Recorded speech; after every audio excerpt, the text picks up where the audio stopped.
Hi, this is Survivor Scrappy Mania, and today I'm going to create another page in my art journal. Now, this one I already was playing around and I didn't have the video recording, but what I did is I took some of my watercolor paints and I mixed it with some white gesso, and I created this pastel background. Instead of water, I used the gesso, watered down gesso. I did put some water on the gesso because it's pretty thick, and then I used that to kind of spread my my watercolor paints. And I used a portfolio for this, and I also used some Caran-d'Ache and some other watercolor medium to create the background for my journal. Then what I did is I have this book that I purchased in the children's section, and what I like about this book, it has images like this of dolls. So if you look at the pages, now you cannot see it because it's designed for you to kind of practice your drawing, and then what you have, these templates. These are closed templates that you put on top of your doll, and you're supposed to use color pencils. And let me see if I can find the instructions. So you take the doll, you trace out the outfit, and then you color it in with your color pencils, and that's how you create these dolls. So I really like this. It was pretty economical. It was like $5 for this book. I found it at Fry's. So I love it because I can create my own outfits with this stencil. So I really like it, and that's what I did with that. And for this one, what I did is I had some text paper. This is some dictionary paper, and I used this to trace it out. And then before I cut it out, I went ahead and colored it with my watercolor medium and some gesso and created that look.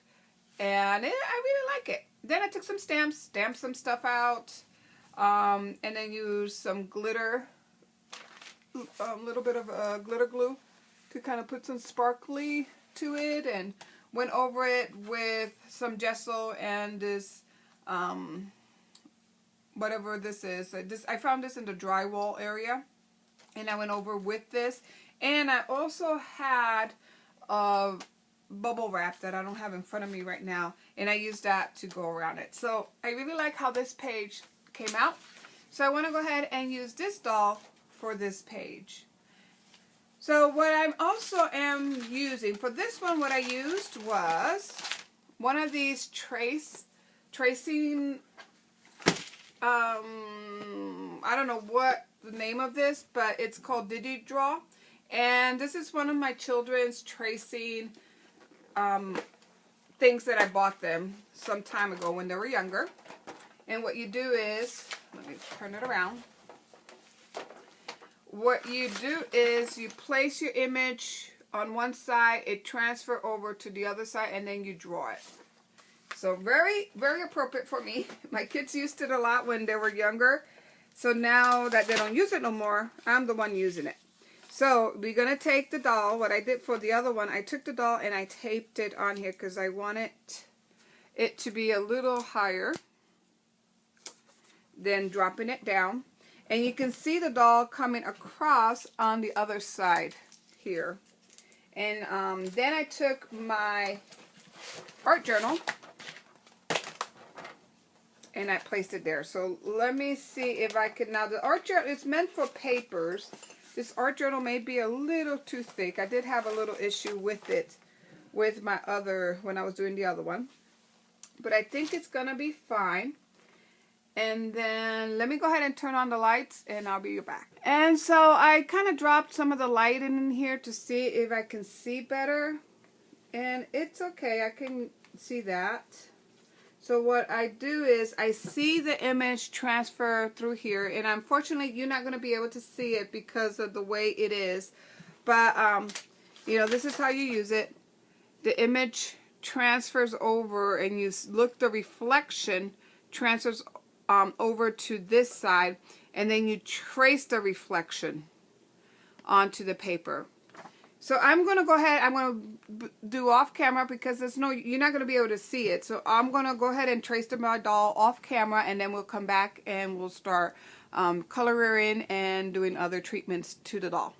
Okay, so I drew my doll. It's not perfect, but I do like how it came out. You know, I can go ahead and fix it a little bit here, but you know, if I put clothes on her, that's gonna, it's gonna be hidden behind the clothes.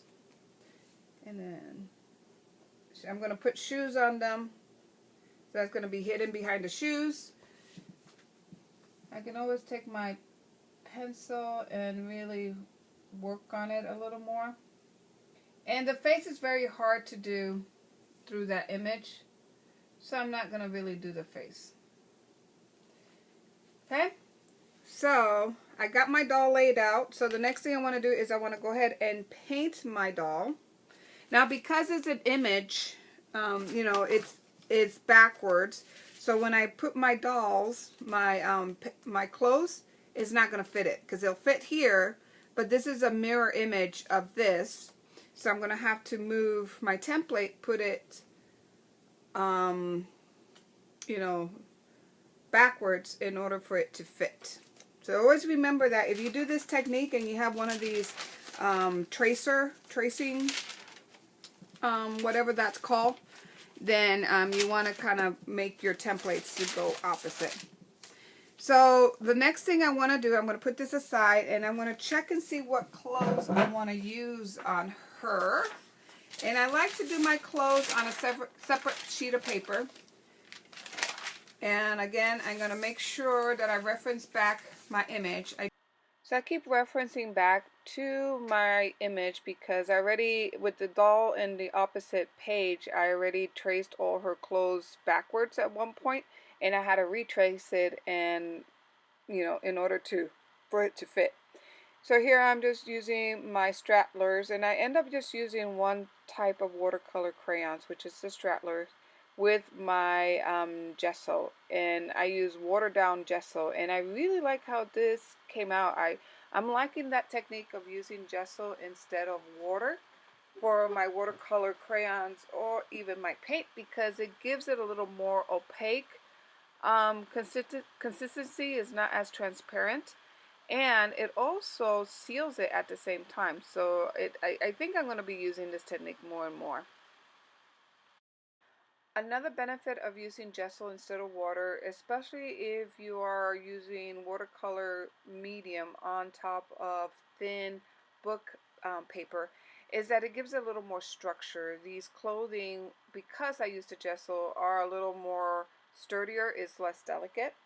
And then I'm going over it with my black pen to outline the clothes, but I decided to go over with a different type of pen, and this is a black ink brush that I found in the Japanese or Chinese calligraphy area at my local Hobby Lobby, and I'm really loving that pen. And it's not a pen; it's just a black paintbrush.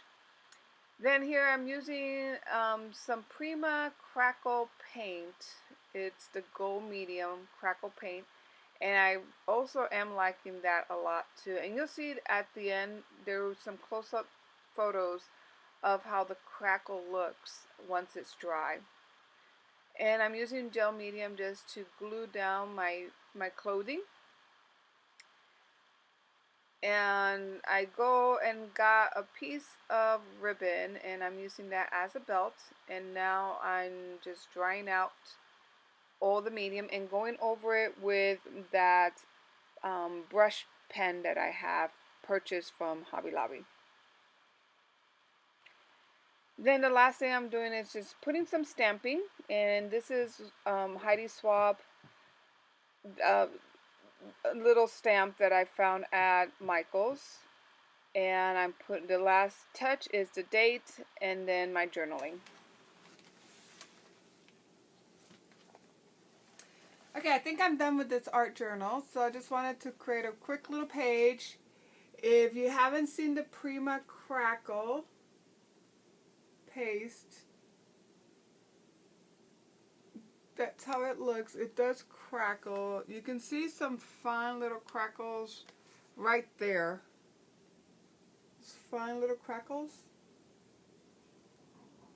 And then there's some there.